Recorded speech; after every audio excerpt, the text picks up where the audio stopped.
in David Keyes. He is a spokesman for the Israeli Prime Minister. David, thank you so much for joining me.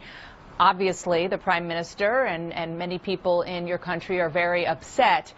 Tell us first and foremost about what he plans to say to the U.S. ambassador in their meeting this evening there.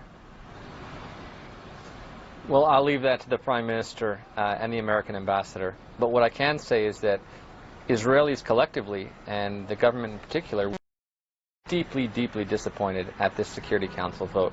You know, according to this Security Council resolution, the Western Wall, one of the holiest places to the Jewish people, a place where Jews have lived and prayed to and turned to for literally thousands of years, is deemed illegally occupied. That's ahistorical, that's immoral, and it's just plain wrong. And therefore, the government, I think very rightly, saw this resolution as actually a step not towards peace, but away from peace. It actually makes peace harder to attain. What this resolution says is that the presence of Jews living in Judea is really the barrier to peace. It's not the fact that the Palestinians refuse to recognize a Jewish state in any boundaries whatsoever. It's not the fact that the Palestinian leadership and authority is constantly indoctrinating young children with the idea that it's better to kill an Israeli than to live in peace with it. The real barrier to peace are policies like the Palestinian leadership has enacted to actually pay salaries to people who murder Israelis. So given all of that, this resolution is shameful, and it actually pushes peace farther away. Given all of that, why does your boss, the Prime Minister, think that the Obama administration did what it did?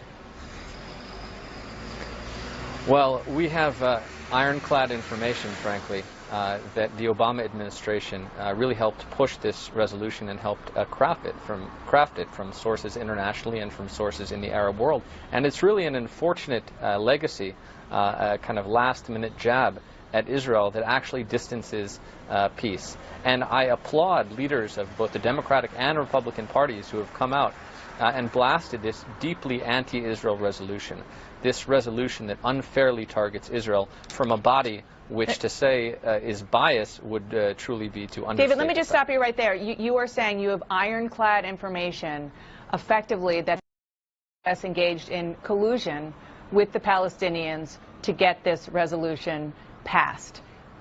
Can you give that to the public? Can you make it public to prove what you're saying is true? Unfortunately, I can't, not here on CNN, but I can tell you that we have full confidence that the information is accurate. And it's really unfortunate because Israel's hand has been and is extended for peace. The Prime Minister has called on President Abbas literally hundreds of times to meet with him anytime, anywhere, without preconditions. And the fact that the Palestinian leadership has said no to that invitation so many times really tells you everything you need to know about why peace is stalled.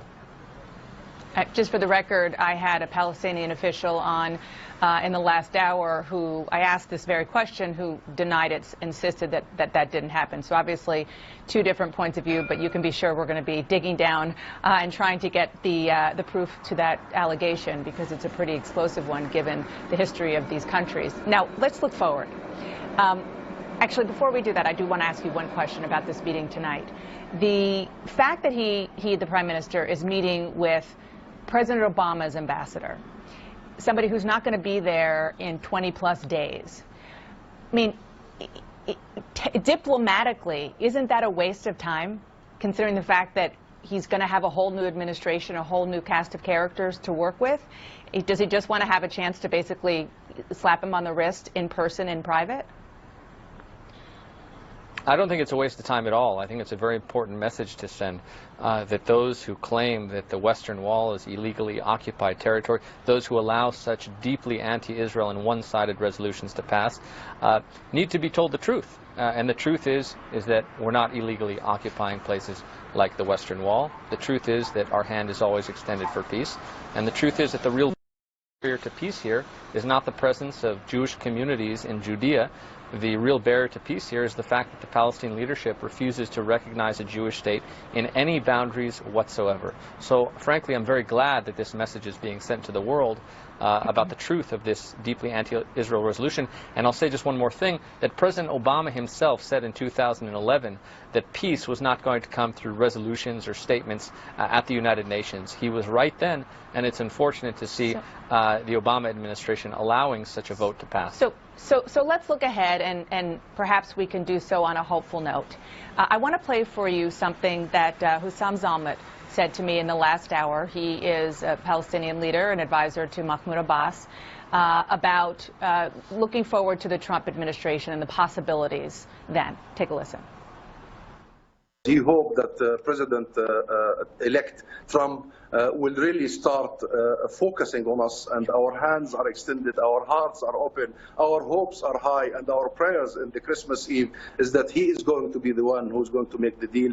Absolutely, we are willing, we are ready to move with him towards the journey of peace. We need it, the Israeli people need it, the region needs it, and the U.S. needs it. We just need to really focus on how do we tell Netanyahu that you can no longer have the cake and eat it too.